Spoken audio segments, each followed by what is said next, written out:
C'est une histoire d'amour qui a tourné au drame, mais les détails de cette affaire sont bien pires à cause de ce que le meurtrier a fait ensuite. Non seulement il a tué la fille qu'il disait aimer ainsi que son chien, mais ensuite il a passé un appel FaceTime glaçant. Et vous n'allez pas croire qui se trouvait à l'autre bout du fil, assistant à ce qu'il venait de faire. Nous sommes sur l'affaire, présentée par Law & Crime.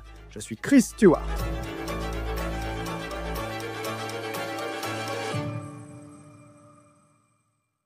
Prendre une vie a rarement du sens, quelle qu'en soit la raison ou l'excuse. Mais dans l'affaire d'aujourd'hui en Arizona, où un homme a tué sa petite amie et son chien, la suite de ses actes était glaçante.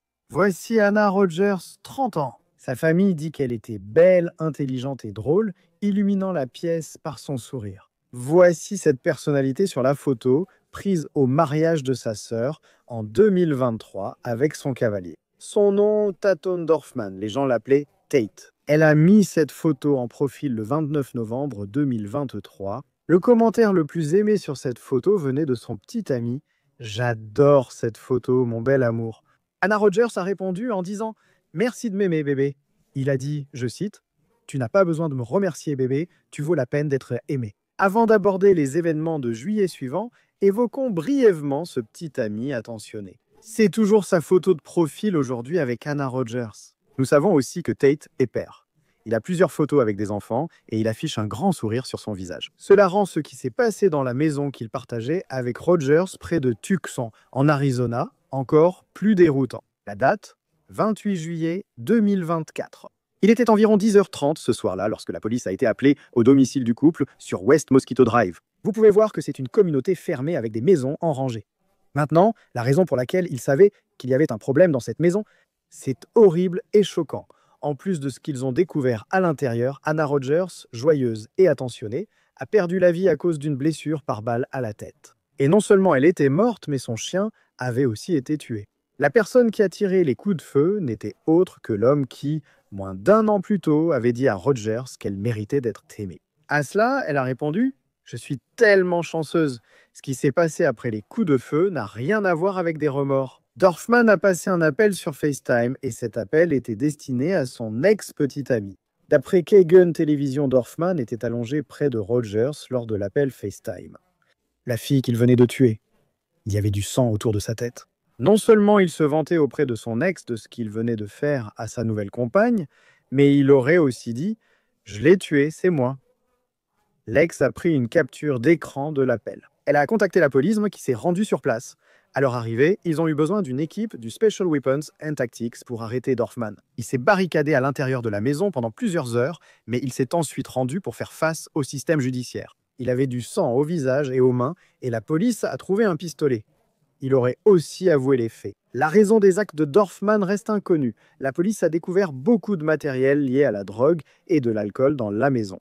Voici une image de Dorfman lors d'une audience au tribunal selon KOLD Télévision. L'homme de 30 ans a été jugé pour meurtre au second degré et cruauté envers les animaux pour avoir tué le chien. Le 4 septembre, Dorfman a été reconnu coupable et condamné cette semaine. Un tribunal du comté de Pima, en Arizona, a décidé qu'il passerait 16 ans en prison. Si cela vous paraît léger pour ce crime, voici pourquoi. Selon KOLD Télévision au tribunal, les procureurs ont dit au juge qu'ils regrettaient de ne pas avoir inclus de circonstances aggravantes. Et le juge a déclaré que, puisque celle-ci n'avait pas été incluse, la peine maximale à laquelle Dorfman pouvait être condamné était de 16 ans. Dorfman a également obtenu une réduction de peine pour le temps déjà purgé concernant cette accusation de cruauté envers les animaux. La défense de Dorfman aurait réclamé 10 ans de prison pour qu'il subvienne à ses enfants. Au tribunal, reconnu coupable du meurtre de sa petite amie et s'être vanté auprès de son ex sur FaceTime, Dorfman a déclaré devant la cour « Je ne suis pas un tueur, je ne suis pas un meurtrier », selon la chaîne locale.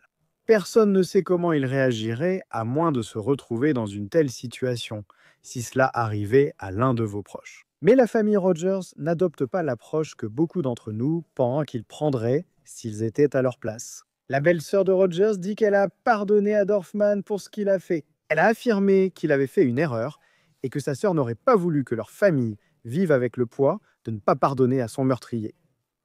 Une cagnotte GoFundMe pour Anna a déjà dépassé 11 000 $.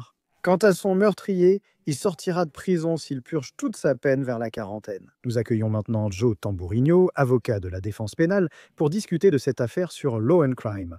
Je dois admettre que nous recevons peu d'informations sur le déroulement de ce procès depuis la salle d'audience. Les caméras étaient interdites au procès, mais j'ai trouvé cela intéressant. Dans le reportage, les procureurs ont reconnu lors de la condamnation qu'ils auraient dû ajouter des circonstances aggravantes. Entendre un procureur admettre une erreur est, selon moi, rare. Mais quels seraient ces facteurs aggravants dans ce cas qu'ils auraient pu inclure? Presque tous les États, et merci de m'avoir invité, Chris, ont ce qu'on appelle des facteurs aggravants, et ils sont à peu près les mêmes. En Arizona, ce sont des choses comme l'utilisation d'une arme mortelle, causer de graves blessures corporelles ou la mort. Ce que nous savons s'est produit ici. Mais plus précisément, il s'agit de savoir si vous avez commis le crime d'une manière odieuse, d'une manière cruelle. Et j'imagine que cela s'applique dans le cas de M. Dorfman, parce qu'il n'a pas seulement tiré une balle dans la tête de Mme Rogers, mais il a aussi, sans raison, tiré sur le chien. Et ensuite, il s'en est vanté auprès de son ex-petite amie, qui a fini par appeler la police, évidemment. Donc, vous savez, je pense que des circonstances aggravantes auraient été retenues. Je trouve positif que le procureur reconnaisse leur erreur et dise qu'ils auraient dû agir autrement. Quand quelqu'un que vous connaissez, pour nous à l'extérieur, quand vous dites que vous allez ajouter une circonstance aggravante ou un facteur, quel est le processus pour réellement faire cela dans une affaire? Pour garantir que cela soit noté au dossier, croyez-vous en ces facteurs? Et à quel point? Je suppose que ce que j'essaie de demander, c'est combien de travail cela aurait-il réellement demandé de faire cela dans une affaire de meurtre? Pas beaucoup, parce que depuis 2004, avec l'arrêt de la Cour suprême des États-Unis Blakely contre Washington, ce que la Cour suprême a dit, c'est, écoutez, si vous, le procureur, l'État, si vous allez ajouter du temps supplémentaire à la peine d'un accusé, du temps qu'il n'aurait pas autrement selon la loi de votre État, le Code de l'État, vous devez prouver ces facteurs au-delà de tout doute raisonnable. Donc, non seulement vous devez prouver que la personne est coupable au-delà de tout doute raisonnable, mais aussi ces circonstances aggravantes, quelles qu'elles soient, cruauté particulière, acte odieux, peu importe ce que c'est. Et cependant, ce n'est vraiment pas beaucoup de travail supplémentaire parce que vous allez déjà devant un jury pour poursuivre cette personne. Donc, tout ce que vous avez à faire, c'est de prouver quelques éléments supplémentaires, peut-être même un seul élément de plus du crime au jury. Ici, le jury n'a eu aucun mal à déclarer M. Dorfman coupable. J'imagine que s'ils avaient aussi eu à décider, au-delà de tout doute raisonnable, s'il avait utilisé une certaine forme de cruauté ou commis des actes odieux, ils l'auraient probablement reconnu également. Avant de parler du reste, ce qui m'a marqué, c'est qu'il a reconnu l'avoir fait. Il a appelé son ex-petite amie. Elle, et c'est tout à son honneur, utilise FaceTime et prend des captures d'écran de tout ce qui se passe, puis elle appelle la police. Il y avait une phrase dans le communiqué disant que des drogues ont été trouvées dans la maison, du matériel lié à la drogue et une grande quantité d'alcool. S'il était sous l'emprise de substances, est-ce que cela pourrait jouer un rôle pour en faire une affaire de meurtre au second degré? Peut-être qu'il a eu un mauvais... Vous voyez, je réfléchis à voix haute. Mais supposons qu'il était sous drogue, qu'elle lui ait causé des hallucinations et qu'il a agi ainsi. Et ensuite, il appelle son ex-petite amie. Ah, est-ce que cela peut servir de défense dans une affaire comme celle-ci? Non, pas en soi. Cela pourrait constituer une défense partielle de ce qu'on appelle l'intention spécifique. Par exemple, il existe ce qu'on appelle des moyens de défense affirmatifs. Le plus important, le plus courant, c'est la légitime défense.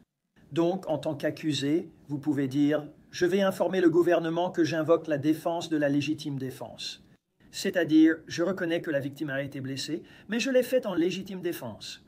Et ensuite, vous devez présenter ce qu'on appelle au moins un certain type de preuve pour démontrer cela.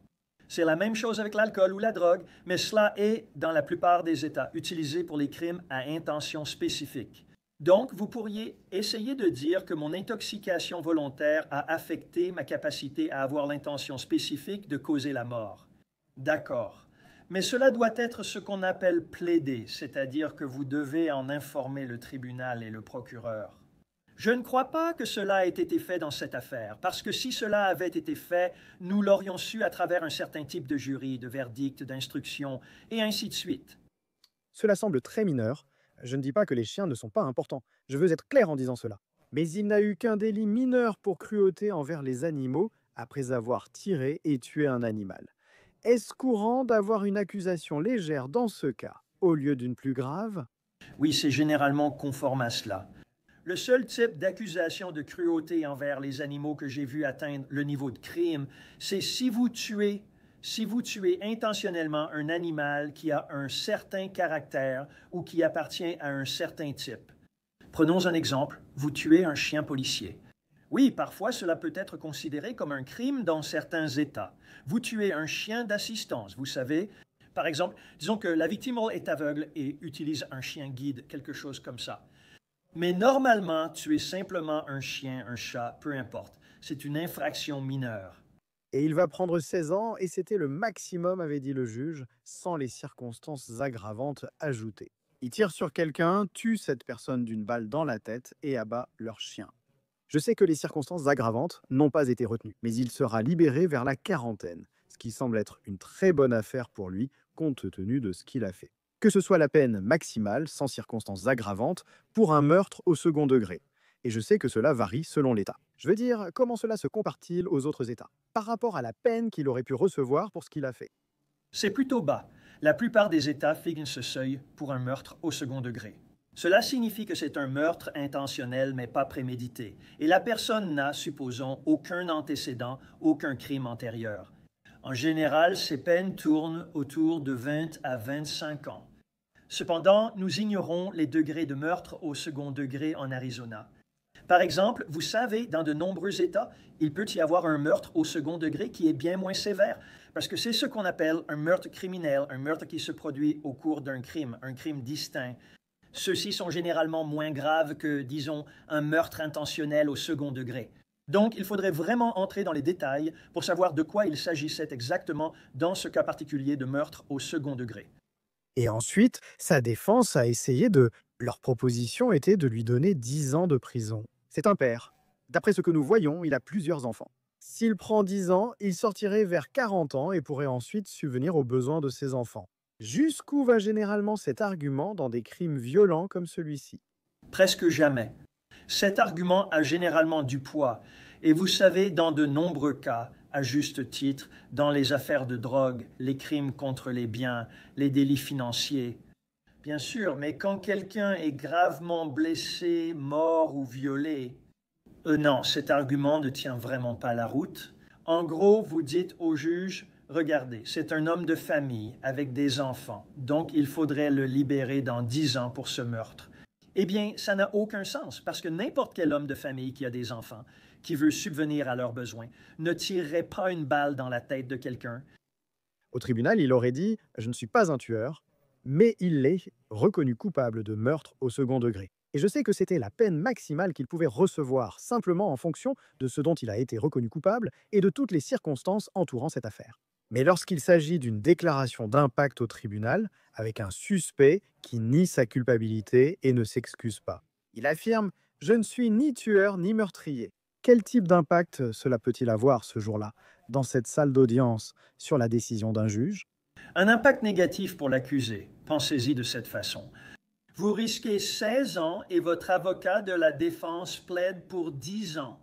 Donc cela signifie que le juge doit vous accorder 6 ans de moins pour être d'accord avec votre avocat de la défense. Alors, que feriez-vous normalement dans une situation comme celle-là? Normalement, vous diriez: je suis extrêmement désolé. Je l'ai fait, je suis coupable, je ne sais pas pourquoi j'ai fait ça. Nous avons traversé un procès et j'ai réalisé que oui, j'ai fait tout cela et je suis extrêmement désolé. Je ne sais pas comment me racheter, etc.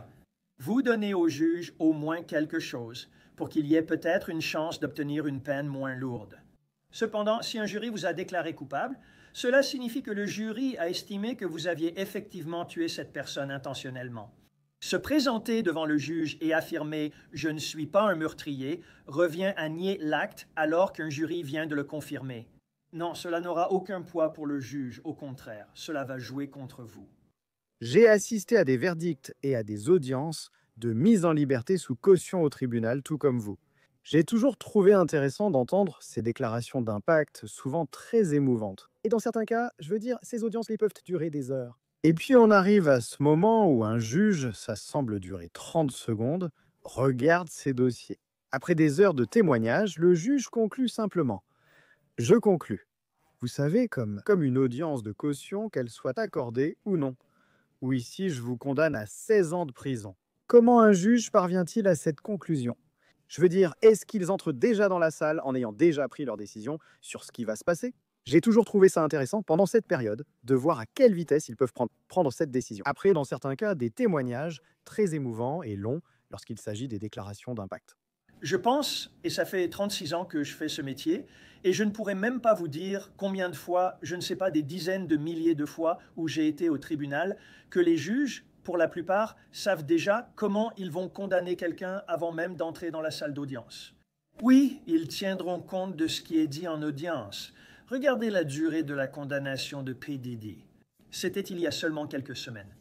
Mais dans la plupart des cas, les juges ont déjà une assez bonne idée de la peine qu'ils vont prononcer. C'est pourquoi, du point de vue de la défense, vous voulez transmettre vos informations, vos arguments, votre mémoire juridique, vos lettres de soutien, vos évaluations psychologiques, toutes ces informations au juge plusieurs semaines à l'avance, plusieurs semaines avant la condamnation.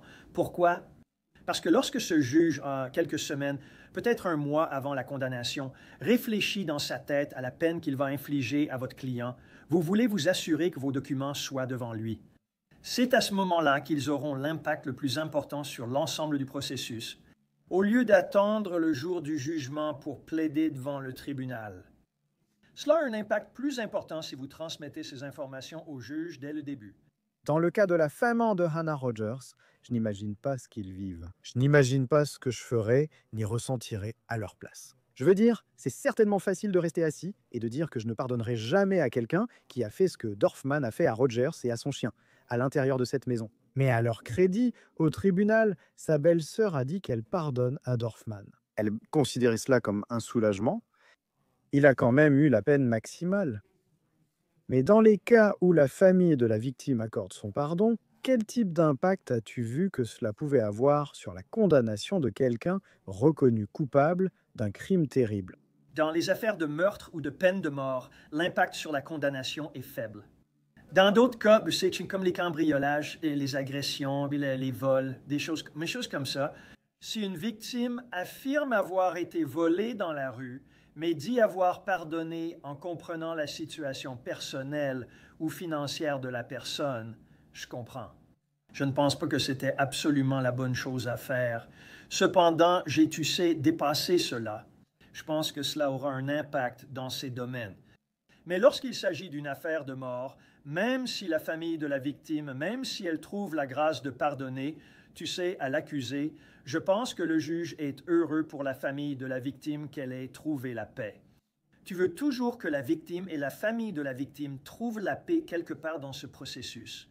Cependant, dans les affaires de mort, cela influencera-t-il vraiment le juge? Pas vraiment.